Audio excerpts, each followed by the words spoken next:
Bonjour, c'est l'objet pour la cinquième partie de ce tutoriel. Donc aujourd'hui on va faire du HTML et du PHP. Donc grâce au PHP on va afficher une page HTML. Mais avant de commencer, je tenais quand même à vous souhaiter une très bonne année 2015. Donc tout d'abord, pour commencer, on va se rendre dans le répertoire WAMP. Donc ici c'est l'arborescence où vous l'avez installé. Après on va juste modifier quelque chose dans les configurations. Donc il faut se rendre dans bin, Apache. Et après dans configuration, on va devoir modifier le fichier httpd.conf. Donc dedans, ce qui change, c'est à la ligne 154. Donc si vous n'avez pas NetBeans Mailblock-Note, je vous conseille de la rechercher en faisant CTRL F. Donc vous tapez Rewrite, donc c'est le module qui nous intéresse à activer. Et en fait, tout simplement pour activer, vous supprimez le dièse qui est devant. Une fois que c'est fait, vous pouvez redémarrer votre serveur WAMP. En allant sur le serveur WAMP, vous cliquez sur Restart All Service et vous verrez qu'en fait qu'il redémarre tout simplement, comme ça ça nous évite de l'arrêter, puis après encore de l'allumer. Donc après cette étape de fait, il faut encore retourner dans le répertoire WAMP, sauf que cette fois on va aller dans le projet, donc projet jeu. On va créer en fait un fichier htaccess. Donc le htaccess c'est un type de fichier qui utilise ce qu'on vient d'activer, donc le module de réécriture, donc rewrite, et ça nous permet de rediriger l'utilisateur où on veut sur le site web. Donc pour ce faire, d'abord on va appeler un fichier texte htaccess qu'on va après enregistrer sous grâce au bloc-notes, et en fait il faut supprimer le point texte et faire un point htaccess. Donc ça c'est encore un fichier qui est en priorité. Ah, je me suis juste trompé. Avant de mettre le point htaccess pour éviter qu'il reprend le format .text, il faut aller là et mettre tous les fichiers. Donc une fois que c'est fait, vous voyez, ça crée le fichier htaccess. Donc c'est vraiment un fichier qui est prioritaire par rapport à l'index. Donc c'est vraiment le premier fichier que votre navigateur va lire sur un serveur web. Donc une fois que ça c'est fait, vous le copiez-collez et vous le copiez-collez encore dans le répertoire web. Donc voilà. Donc maintenant on a nos deux fichiers htaccess qui sont vides. On peut ouvrir le répertoire NetBeans. Et premièrement, on va aller dans le premier fichier index, donc à la racine. Donc pour l'instant, vous remarquez sur le serveur WAMP que si vous allez dans projet jeu, vous pouvez voir l'arborescence. Et ça on n'aimerait pas trop. Nous ce qu'on aimerait c'est rediriger l'utilisateur sur cette page index.php. Donc pour ce faire, on va écrire ces quelques lignes de code. Donc d'abord le rewrite engine on, c'est-à-dire qu'on active la redirection. Rewrite base slash, c'est encore une ligne pour qui va de pair avec l'autre. Rewrite rule, donc ici on lui dit, donc le chapeau ça permet de débuter une ligne, c'est pour lui dire que ça commence là. Et le dollar ça permet de dire que c'est terminé là. Donc là on met le répertoire du projet. Donc pour moi c'est projet jeu, pour vous je sais pas ce que c'est. Le dollar, le répertoire web, donc ça veut dire qu'on veut le rediriger dans le sous-répertoire web. Et $1 au cas où lui il met des paramètres après, ça va le rediriger vers là, ces différents paramètres qu'il a mis après. Donc ça c'est pour le premier. Pour l'instant, ça va donner normalement une erreur parce qu'en fait, l'autre htaccess est vide. Du coup, il sait pas quoi faire. Donc, il affiche tout simplement une erreur. Donc ici, on va activer une option. Donc, c'est une option pour diriger l'utilisateur aussi. Donc, c'est follow après sim links. Enfin, links sans la majuscule. Après, comme avant, on va réutiliser le rewrite. Donc je le copie-colle d'avant. Et on aura besoin aussi de quelques rewrite rules. Donc on en aura besoin de 2, enfin même de 3. Et une rewrite condition. Donc je vais remplir petit à petit. Donc le premier rewrite rules qu'on va faire, c'est pour tout ce qui se dirige dans le public. Donc dans le public, comme on l'a fait avant, on a le répertoire JavaScript, CSS et images. Donc il faut quand même que l'utilisateur puisse les afficher ces différents répertoires. Du coup, on va mettre ça, on va mettre public. Voilà. Il faut encore remettre une redirection pour tout ce qui vient après. Donc là, ce que j'ai fait, c'est pour tout ce qui vient avant et tout ce qui vient après qui contient public quelque part, et ben on va le rediriger sur ressources public $2. Donc pourquoi $2 ici? Ça veut dire que tout ce qui vient après est quand même pris en compte. Donc le $2 permet de faire ça. Et là je vais mettre un L majuscule entre crochets. C'est tout simplement pour dire que la ligne est terminée. Donc comme ça le programme il sait. Ça permet aussi de faire la compatibilité en différents serveurs web. Donc maintenant on va faire une autre encore pour public, parce que là c'est pour prendre en compte tout ce qui vient après et qui commence par public. Donc je fais comme avant, voilà, et je mets le $, pour dire que c'est terminé.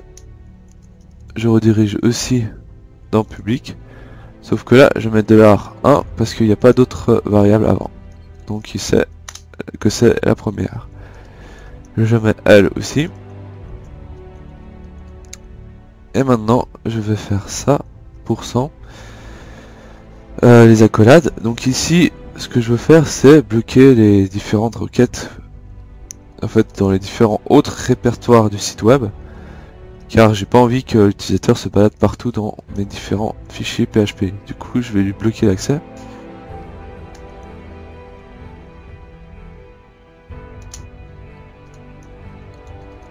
Donc là, ce qu'on dit, c'est que tu vas bloquer l'accès partout, sauf pour public. Et une dernière pour la route, c'est en fait c'est vraiment la base, c'est celle qui va nous rediriger tous les liens, donc tous les liens autres, tous ceux qui ne vont pas dans le public, donc, et ben on va les rediriger dans l'index.php. Donc c'est c'est le centre du site web, cette page index. Maintenant on peut s'assurer que ça fonctionne. Donc pour l'instant il n'y a rien affiché parce que notre fichier index est vide. Mais s'il y avait un écho dedans, on verrait l'écho s'afficher. Donc là tous les liens, donc, par exemple si je tape n'importe quoi après, et ben ils sont quand même redirigés vers la page index.php. Donc maintenant on va s'intéresser justement à cette page index.php. Donc dans cette page il y a plusieurs choses, donc c'est un peu le centre du site web, donc c'est un peu elle qui va s'occuper d'appeler les autres fonctions, etc. Donc pour ce faire, d'abord on va mettre une session. Donc la session start, c'est ce qui permet de démarrer les sessions PHP, c'est ce qui permet de garder des données quand vous baladez sur une page PHP, par exemple vous êtes connecté, c'est surtout pour gestion de l'utilisateur et gestion des données enfin quand vous changez de page, les données ne sont pas perdues, sinon elles le sont. Après, on a besoin d'une fonction autoload. Donc la fonction autoload, elle s'écrit comme ça. Et c'est une fonction qui permet de charger différentes classes lorsqu'on les appelle. Donc je vous montrerai un exemple d'utilisation juste après. Donc tout d'abord, on doit faire un fichier $pass. Et le $place, en fait, par défaut, il n'est pas optimisé pour le PHP. Du coup, il faudra faire un replace des données qu'on a. Donc str replace, ça permet de remplacer un caractère une chaîne de caractères par une autre chaîne de caractères. Tout simplement. Donc pour le mettre en forme, on va remplacer. Donc voilà. Donc on recherche ça et on remplace par ça. Et c'est pour classe. Donc voilà, on a notre classe modifiée. Et après, on doit encore pouvoir appeler ce fichier. Donc tout ce qui est require en PHP, ça permet tout simplement d'intégrer le fichier PHP. C'est comme s'il était dans la même page. Donc require once, on ouvre juste les parenthèses, hop là. Et dedans, on va mettre notre lien. Donc tout d'abord, ça pour la compatibilité entre les répertoires pour l'arborescence, $pass, donc c'est notre chemin, et on rajoute encore le .php parce que c'est un fichier qui est PHP. Donc tout de suite un exemple d'utilisation de cette fonction. Donc pour l'instant il n'existe pas encore, je vais le créer juste après. Donc web, backslash controller et default controller. Donc ça ressemble un peu à la structure qu'on a mis en place. Donc ça en gros il va nous dire que le fichier PHP dedans de la classe default controller, il va l'appeler. Et après ça va nous permettre d'utiliser cette classe. Donc pour utiliser une classe, on crée la classe, donc new default controller. Donc cette ligne nous permet de créer la classe. Et après il y aura une fonction dedans qui s'appellera index.action, donc c'est la fonction de base qu'on va appeler.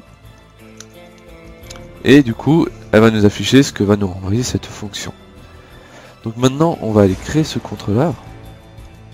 Donc pour l'instant il n'y a rien dans nos contrôleurs.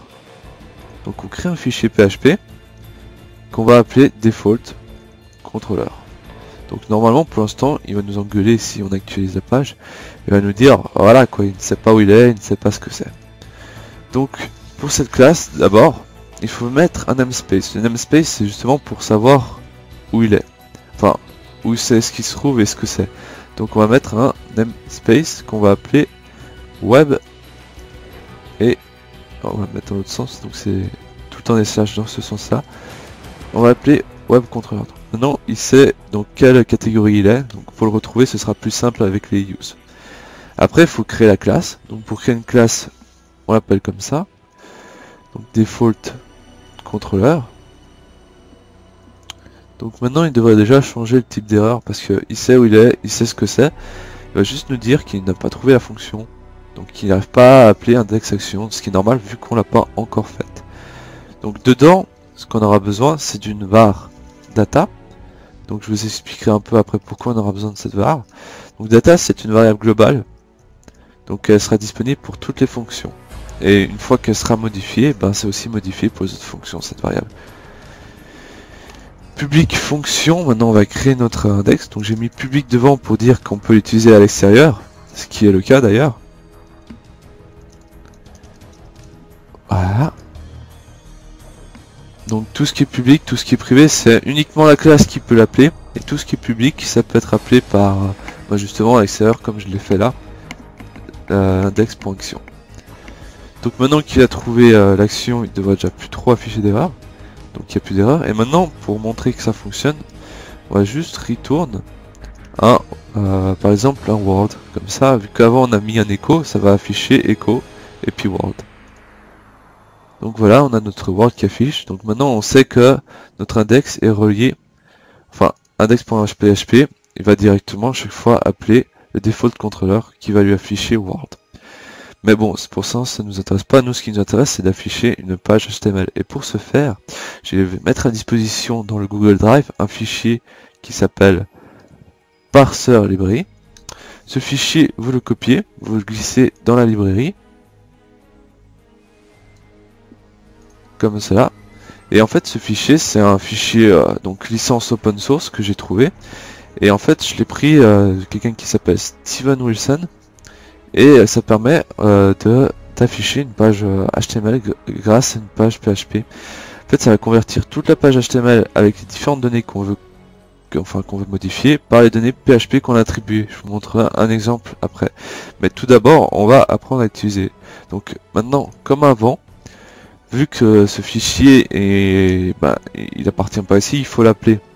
Du coup, pour l'appeler, tout simplement, on fait librairie et on va appeler parser librairie. Donc maintenant on l'a appelé, il est importé, il est inclus dans notre répertoire. On va initialiser la classe, donc pour ce faire on va appeler une variable parser et voilà, on va créer notre classe avec. Donc maintenant cette variable peut exécuter les différentes fonctions de la classe. Aussi une petite astuce pour le formatage, vous cliquez ici format et tout votre code est instantanément indenté, comme ça évite de perdre du temps pour l'indentation. Je le dis maintenant, comme ça c'est fait. Après on a besoin d'une file. Donc le file ce sera le fichier HTML à convertir avec les données PHP. Donc on fait un file get content. Donc ça c'est pour modifier un peu la structure pour qu'il soit compatible avec le parser. Et dedans donc c'est un fichier pour l'instant qui n'existe pas encore, mais on va le créer juste après. on va mettre ressources, view et default. Donc ce sera le fichier default.html qui sera géré par le contrôleur default contrôleur. Donc moi j'ai pris de faire un système, donc chaque contrôleur va gérer une page HTML et chaque fois il y aura les différentes données du contrôleur qui seront affichées sur cette page et qu'on pourra réutiliser. Donc encore une étape à faire avant, c'est de return, donc return la page HTML modifiée. Donc, return password, passeur pardon. Et il faut le parse. Donc on voit qu'il y a deux paramètres pour cette fonction. Donc la source, notre source c'est le file, et les data, c'est les data globales. Pour utiliser une data globale, il faut enlever le dollar et faire $10. Donc chaque fois qu'il y a un tiret avec le signe plus grand que, et ben c'est pour dire qu'on utilise une classe. Donc on appelle quelque chose qui est dans une classe. Donc pour l'instant ça va nous afficher une magnifique erreur parce que ressource view default n'existe pas. Donc on va aller dans les ressources, on va aller dans les views, on va créer notre fichier HTML qu'on va appeler default. Voilà, donc pour l'instant il y a Toto qui est dedans, donc ça va afficher tout simplement Toto write content. Donc maintenant notre parseur a réussi à relier le default contrôleur a réussi à relier ces deux pages ensemble. Donc ça c'est relié à ça et qui est appelé par notre index. Donc pour vous montrer la puissance du parseur, je vais juste vous faire un petit exemple. Donc on va faire $10, donc on va appeler notre variable data. On va lui mettre quelque chose dans son tableau vu que c'est un tableau et on va appeler par exemple information et on va lui mettre un petit texte. Bonjour, je suis une variable parsée. Donc je sais pas si c'est très français, c'est plutôt French et English en même temps. Et on va l'afficher dedans. Donc pour l'afficher tout simplement on met les accolades et on met le nom de la variable qu'on a mis dans le tableau. Donc là c'était information pour moi. Et voilà, notre variable parsée s'affiche. Donc ça permet vraiment d'avoir des fichiers, enfin des variables PHP qu'on peut directement afficher en HTML sans mettre du PHP dans l'HTML. Comme ça notre HTML est vraiment indépendant du PHP. Et chaque contrôleur va gérer une page. Donc pour la semaine prochaine, ce qu'on verra c'est la gestion de plusieurs pages pour l'appel des différentes pages. On va aussi voir un peu de la mise en page pour le CSS et l'HTML, donc faire quelque chose de joli. Donc ce sera tout pour aujourd'hui et je vous souhaite un très bon week-end, une bonne fin de journée et à la prochaine.